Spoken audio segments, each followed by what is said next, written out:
Johnson for the win! Shot Johnson! Here they are, 30 years later, going to headline the game in America. The ball out to Taylor. Taylor will score! Boy, could we score. Boy, could we entertain. He gets the ball to Michael Witt. Michael Witt is going to score! And the Warriors have got home! I look back on my time at the Warriors and think just how exciting it was. Jones, love to see you two. You gave them an opportunity. Here's Jones in his face. Jones is inside the 10. Jones scores! New Zealand are level! It was a great day, March 10, 1995, the start of the Warriors.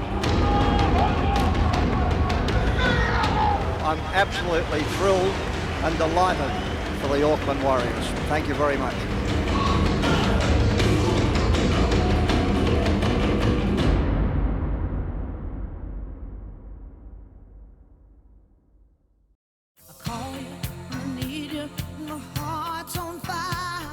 In 1993, the popularity of rugby league was the highest since the sport began in Australia in 1908. ARL Chair and Chief Executive Ken Arthurson and John Quayle had ushered the game into the professional era with expansion into Queensland and brought the game to a new audience through American superstar Tina Turner. To me, expansion was always my number one goal, because expansion for all of us meant a greater audience, developing participation and support base. Despite the sport being at the peak of its powers, the game wasn't ready to rest on their laurels. Instead, Arthurson and Quayle turned to new frontiers. Well, the first conversations for all of this started in the mid-80s. And once we knew in our own minds that we wanted to take the game nationally and promote much more internationally, we said, well, maybe we can go to places like Auckland. 2 new teams had been penciled in to join the competition in 1995. The question was, how far away from their base would rugby league look to? The Auckland Rugby League put in a bid, headed by their chair, Peter McLeod, who was instrumental in driving the process. The league were very fortunate. Peter McLeod, who was at the time chairman of the Auckland Rugby League, was so passionate and committed to this. He took this project personally. Being a rugby nation, there was opposition. Politically, media-wise, why do we need a team in that? Because they knew that watching the Australian competition on television was getting an audience. In May, the Australian Rugby League commissioned a board meeting to decide which 2 teams would be admitted into the competition, with bids coming in from places as far away as Perth, North Queensland and Auckland. We'd always made the decision it was going to be only 2 teams in 95, and then if that was successful, well, then we might look at the other 2 beyond that. And the submissions of the 4 teams were so good, it was going to be very difficult to say which ones we were going to try and push for. That morning of a historic ARL meeting, when everyone was going into that boardroom thinking we're going to announce 2 teams, Ken had said, mate, how are you going to tell these other 2 teams that miss out? Jokingly, I said to him, I said, well, that's your decision, you're the chairman. He said, mate, what about 4? And well, that to me was a very easy decision, because why wait? Why wait another 2 years? If we're confident that 4 teams is going to work, let's do it. And that was a very historic day for the game back in 93. I literally saw the ad for the Chief Executive Officer at the inaugural role at this brand new club, and I thought to myself, this is just such an exciting opportunity. I also thought to myself, you're crazy, you're 31, never been a Chief Executive, never played rugby league, never been to New Zealand. The final interview, I had to fly to Auckland, walked into the Centra Hotel in the middle of Auckland for this board meeting. We got chatting and I thought, okay, well, I think I'm down now to the final 2. If I come second, this will be no disgrace. And about half an hour into the chat, they said, Ian, we think you're misreading this conversation. We're here to offer you the job. Chief Executive Officer Ian Robson was tasked with building the club. Not only player signings, but the commercial department, marketing department, training facilities, and the coaches. Yeah, it was literally a 360-degree perspective of you're building a club. With the backbone building within the franchise, the attention turned to coach and player signing, with visionary Peter McLeod at the forefront. There'd been a lot of work that Peter McLeod had led in the bid process itself to demonstrate to John Quayle that they were worthy of admission, and it was my privilege to bring it to life. Peter McLeod had letters signed. I remember him presenting player signatures on it. This. We're supportive of this, we'll come back home, we'll do all that. But here we were, the first domestic team to be playing in an Australian-based competition. It was important in the journey of the club that sprinkling names of signings to generate and sustain publicity for a club that didn't exist. Former grand final winning mentor John Mooney was named coach. The perfect option considering all the New Zealanders who were playing under him at Wigan in the UK. There's the siren! Parramatta have won the grand final! You had to have a good coach, and you had to have someone that was going to be respected, and so John was crucial to that early success. John Mooney had been hired, but was still working at Wigan, so he was literally the other side of the world. Incredible success at Para, then really the story at Wigan was incredible. So to go over there and start talking to again, the Kiwis, and I suppose in many respects Dean Bell was just the iconic Kiwi as the captain of Wigan.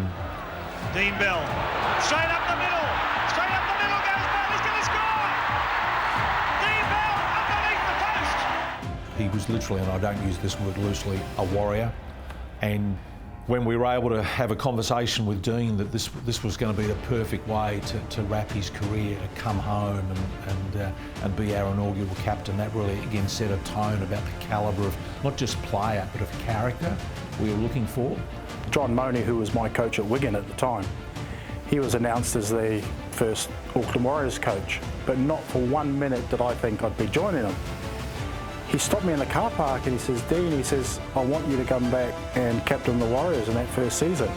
And I actually thought he was joking. I mean, when the season would start, I'd be coming up to 33. But it just sort of ate away at me. Every night I'm going to sleep and I'm thinking, I've got to do it. I've really got to do it. It's going to be something I'd regret if I didn't do it. So I said yes. We knew we had a fantastic ambassador, so it was no surprise then that players like Dennis Betts, Andy Platt, Frano Bodica came from Wigan. But I spent weeks trawling across the M62 corridor, literally from St Helens to Hull. Then similarly, up and down the east coast, from the Broncos to Canberra. It wasn't just England or New Zealand where the Warriors looked for their signings. They also picked up some key Australians. Oh, Alexander! Great try! I'd toured New Zealand previously as a schoolboy and a couple of times, and then went with the Aussie side in '89, and just I loved New Zealand.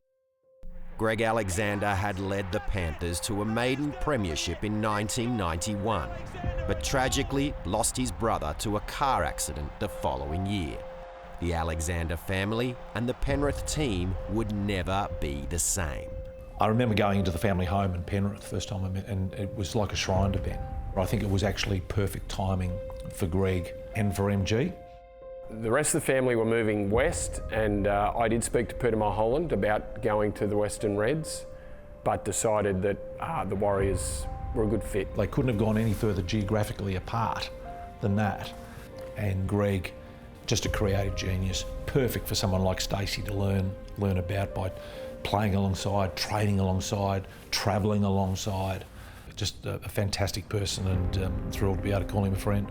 It was a pleasure for me to play alongside Brandy. I mean, he had that skill, but he had that experience that I could lean on as well. So it wasn't just me sort of leading the side, it was players like him. Greg Alexander was the perfect mentor for the wealth of youth coming through in New Zealand, including exciting young halves Jean Namu and Stacey Jones. And here's Jones around the corner. Oh, beautiful pass. It was noticeable right then and there. Like when we started training and Stacey was only 18, I knew that you could see it. He was going to be an absolute genius, and that's how it turned out. We were signing those kids back in those days for think it was $1,500 was the first contract that Stacey signed.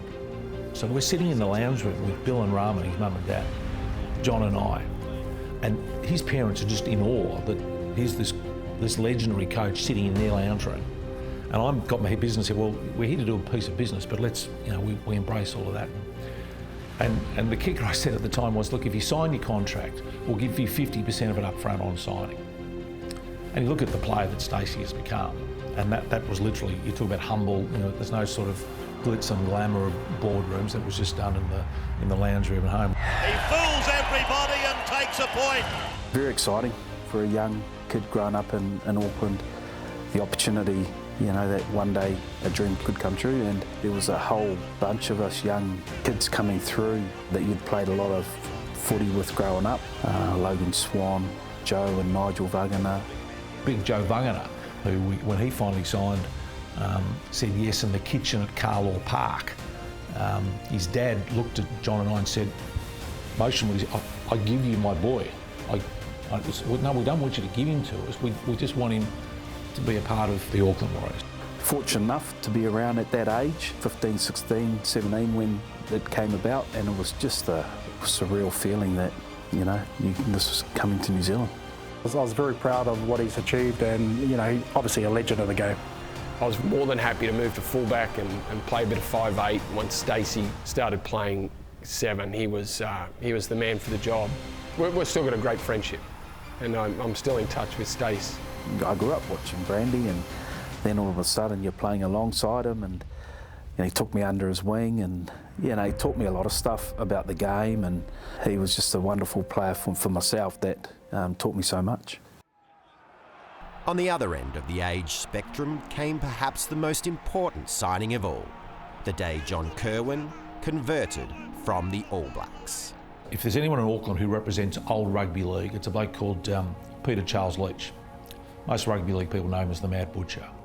The Butcher and I met each other, and from the moment we shook hands, we knew we'd connected. And one of the best stories with the Butcher was signing John Quayle, because John Quayle actually grew up a leaguey, and his dad, Pat, was a butcher. So Pat and the Mad Butcher were the best of mates. So we knew there was a rugby league itch that he wanted to scratch, if you like. And so we chased, and the money was okay, but for him it wasn't about the money, it was about, here's an opportunity to be in the first Warriors team. And I remember chatting to him because the TV cameras were chasing him. John, what's he going to do? Is he staying and going? It was a big story. And he said, I just can't make a decision. I said, well, that's cool, mate, it's all good. Seriously, there's no bad blood or bad vibes about it. If you can't make a decision, you know what? That is your decision. And that's okay, but we're going to move on. We're going to move on, and we're going to look for someone else now. And I forget how long it was. Might have been a week, could have been 10 days. He rings me, he says, my life has just basically been filled with regret since that conversation. I want to come. But I said to John, there is a new reality. That contract that was on the table 2 weeks ago, well, the money's, it's a little bit different. So as he reflects now, he laughs when he talks about it. I might have pinched him for a little bit less than I otherwise would have paid. Just to mention that a rugby All Black would think of switching, which was unheard of in that particular night. And John being who he was as far as a status symbol, the exposure is as valuable off the field than it is on the field. And that was making rugby very nervous in New Zealand. He was meticulous about his preparation, he was an athlete, he was fast, he was strong. So he had all the qualities of a good rugby league winger. The way he stood up on and off pitch, but particularly it's the stuff the fans don't see, training standards and everything else. He was great for us. Will he score in the corner, John Quayle? He will! Quayle gets it down, third try to the Warriors. With things coming together on the pitch, it was time to turn attentions to off the field, with sponsorship a key component. So commercialisation was obviously very, very important. DB were the first sponsor of record. They really underwrote everything from day one. And of course that put us right in the middle of a bitter war, pardon the pun. We had Frank Endicott, who was working for the Warriors Monday to Friday, would have his DB tracksuit. And then whenever he went and did stuff for the Kiwis, he had his line red tracksuit.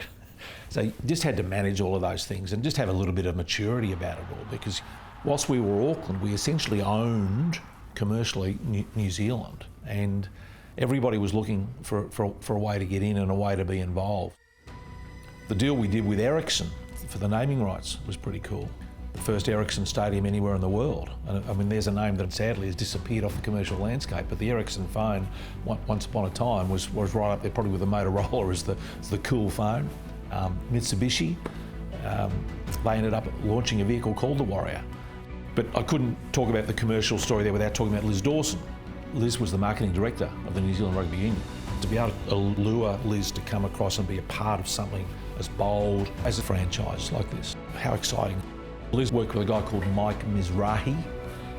Mike, a mad genius, but Mike did all the pre-game stuff that really set the tone that Liz managed with Mike. And some would say we might have overcooked the budgets a little bit in those early days, but again, if you're a believer in the simple marketing notion that you never get a second chance of making a first impression, we wanted that first impression to blow the lights out. The big day had finally arrived.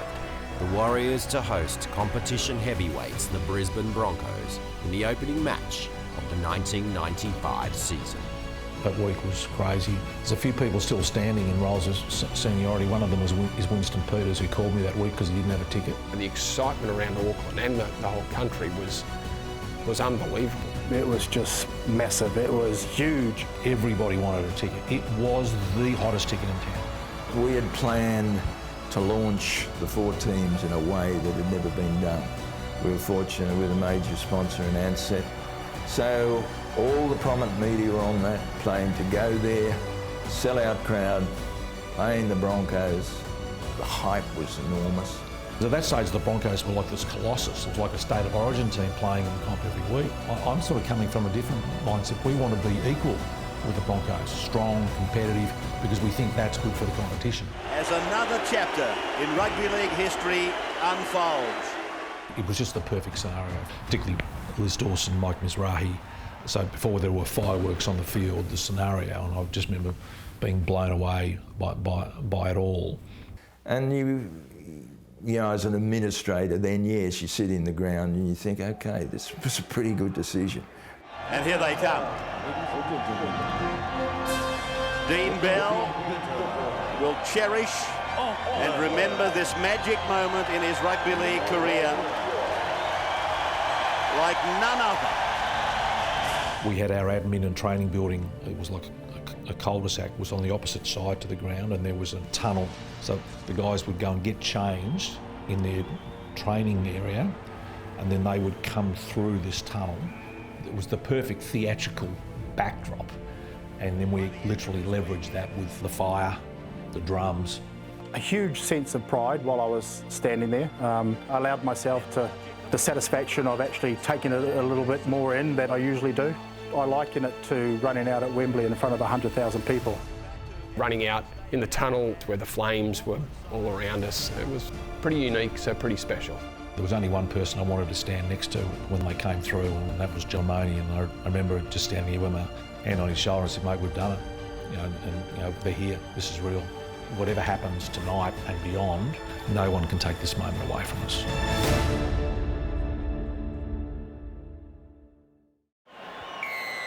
A great roar went up from 40,000 people. And you could not help but feel that. We're going to do something special here. Now with Alexander calling the tune. Taiwa comes inside. Oh, great ball. Blake, Phil Blake. He gets the try. What a magical piece of football. I was incredibly proud of the group. We sustained to the point where we were incredibly competitive. Alexander, and now for Bell. Bell inside for Hoppe. And yes, another try. The crowd goes mad here. I got the ball and I had nowhere to go, so I just flicked it inside to him and he did the rest. Alexander on now for Tatupu. He'll score. Tatupu. Third try of the night for the Warriors. You doubted about there won't be enough players. The coaches who were prominent at that time saying, oh, well, it'll be a second-rate team. But there were decisions that the game is enjoyed, and we should be happy about that. Now it's Rapati.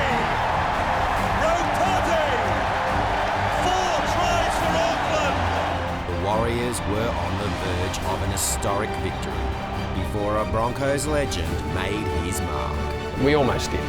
Just Alf at his best, yeah. Langer calls.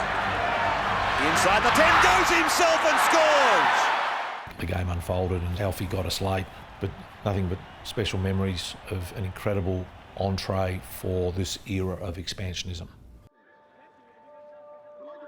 With the NRL looking to expand outside of Australia for the first time since the Warriors were introduced in 1995, the lessons learned will assist the Papua New Guinea 18th team in their journey into the league.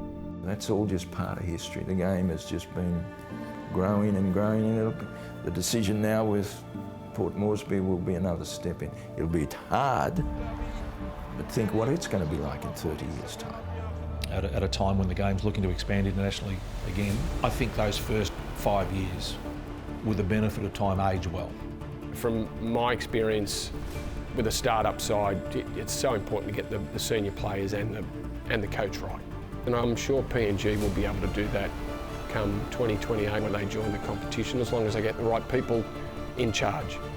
We didn't have any rules to break, we only had rules to make. We didn't have any history to read, we only had history to write. It's exciting. And that's where, as I say, we changed the landscape of New Zealand sport that Friday night in March in '95 for the better. Great memories. I mean, I'm so proud of being Warrior number one. It was pretty cool, really cool, and to get to play alongside some players that I grew up idolising. I couldn't have gone to a better place. I thought what the league did back then was visionary, to bring 4 teams into the competition. People like Ken and I are proud of that today when we see that expansion and the success of all. Ken Arthurson said some incredibly generous things about me and the club that night, but I remember looking at John and he came and literally grabbed me by both cheeks and he said, "You've done it. We're here. Look at it." It was the joint was rocking. What I say earlier, never get a second chance to make a first impression. We shot the lights out. People still talk about it. I probably at the time in '95 didn't realise the significance of being Warrior number one. I certainly do now. The Warriors have gone through some tough years, like all clubs. All clubs go through tough years, but I think that was one of the great decisions the game has made to bring the Warriors into the competition, and it's proven to be a winner. It's always going to have a very special place for me. On days like Anzac Day, I sing both national anthems with pride. We changed the face of New Zealand sport that night. Not just we the Warriors, the game of rugby league changed the face. I don't think anybody will leave here disappointed tonight. It's been 30 years now. I would say that I've probably met about 100,000 people that said they were at that first game. And I know the official crowd was 32,000, so yeah, work that one out.